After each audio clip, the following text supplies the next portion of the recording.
ये वीडियो आपके लिए है अगर आप क्रिप्टो ट्रेडिंग में बिगिनर हैं और रिस्क मैनेजमेंट सीखना चाहते हैं। बहुत सारे लोग बता देते हैं कि आप रिस्क मैनेजमेंट के साथ जो है क्रिप्टो ट्रेडिंग करें, लेकिन वो ये नहीं बताते कि रिस्क मैनेजमेंट के रूल क्या है और उसको रिस्क मैनेजमेंट करना कैसे। तो इस वीडियो में आपको 3 तरीके लेकर आए हो जी। अगर आप इन तरीकों का यूज करते हैं तो आपको रिस्क मैनेजमेंट में पूरा स्टेप बाय स्टेप सिखा दूंगा और लास्ट में आप लोगों के लिए बोनस टिप लेकर आऊँ। तो सबसे पहला रूल हमारा क्या होना चाहिए रिस्क मैनेजमेंट का। रिस्क मैनेजमेंट का पहला रूल मेरे हिसाब से ये है कि आपके पास जितना कैपिटल हो आप ऐसा उसको पहले डिवाइड कर लीजिए कि आप मिनिमम कम से कम 10 ट्रेड कर सके उसमें।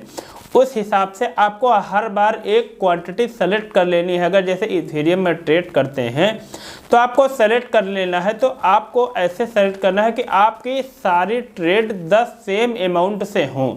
जैसे कि आप ट्रेड करते तो आपकी सेम अमाउंट आप 10 ट्रेड जैसे $1000 की हो या $10,000 की हो, तो आपको ऐसा नहीं करना है कि आपको एक बार जब लॉस हुआ तो आपने ट्रेड लिया $5000 से और लॉस हुआ तो यहाँ पर जो है ज़्यादा लॉस हो गया। अगर जब प्रॉफिट का नंबर आया तो आपको जो है लगता है कि ट्रेड हमारा कंफर्म है, लेकिन आपके पास बैलेंस नहीं है, आप सारा अपना गंवा चुके हैं, लॉस कर चुके हैं। प्रॉफिट के टाइम आपको जो है ट्रेड मिल रही है $500 की, तो ऐसा नहीं करना है।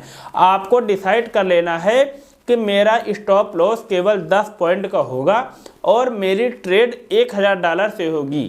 तो आपको सेलेक्ट कर लेना और हर बार अपना फिक्स रखना है कि मुझे केवल 10 पॉइंट का स्टॉप लॉस लेना है। वो आप अपने जो है अमाउंट के हिसाब से सेलेक्ट कर सकते हैं। ऐसा नहीं कि आपको केवल 10 ही पॉइंट का, वो तो स्टॉप लॉस जहाँ से लगने वाला होगा वहाँ से लगेगा।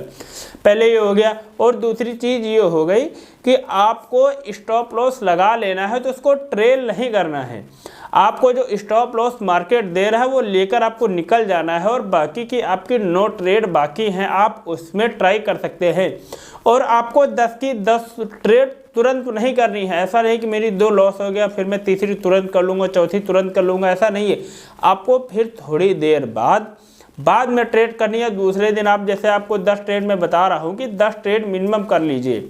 तो अगर आपको लग रहा है कि आपकी एक दिन में 5 लॉस होगी तो आपको फिर उसी दिन सारी ट्रेड नहीं करनी है, आपको दूसरे दिन करनी है। फिर ऐसा नहीं है कि मार्केट एक ही दिन चलेगा, मार्केट बहुत दिन चलने वाला है, बहुत सारी आपको ट्रेड मिलनी, लेकिन आपको सबसे पहले अपना कैपिटल बचा के रखना है।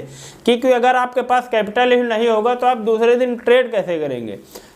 और लास्ट में मैं ये बताने वाला हूँ कि आपको अगर आप क्रिप्टो ट्रेडिंग में बिगिनर हैं तो आपको शुरुआत में ज़्यादा पैसा नहीं डालना है, आपको कम से कम डालना है। अगर आप जो है कम से कम डालेंगे क्योंकि लॉस होगा तो लॉस से जितना ज़्यादा आप लॉस होगा, जितना ज़्यादा आप इसको टाइम देंगे उतना ज़्यादा यहाँ पर आपको सीखने को मिलने वाला है। तो इसलिए शुरुआत में ऐसा नहीं कि आपको लगता है कि आपने 1000 रुपये डिपॉजिट किया आपको लॉस होगा, तो आपको 10,000 रुपये अगर आपके पास हो तो आप यहाँ पर जो है विन कर जाएंगे, आपको ट्रेड सही जाने का। ऐसा नहीं, अमाउंट से आपकी ट्रेड सही नहीं जाने वाली है, आपको सीखना होगा और कम से कम अमाउंट पे शुरुआत में आपको सीखना है। ये सोच लीजिए कि आपको डेली केवल जो है अगर आपका कैपिटल 10,000 रुपये का है तो आपको डेली केवल 1,000 रुपये का लॉस करना है। मैं ऐसा नहीं बताऊँ कि आप 1-2% में क्या हम ट्रेड करेंगे और क्या सीखेंगे। तो आपको ये सोच लीजिए कि अगर आपने 10,000 रुपये डिपॉजिट किए हैं तो आपको एक दिन में 1,000 रुपये से ज़्यादा लॉस नहीं करना है, ये आपको सीखना है।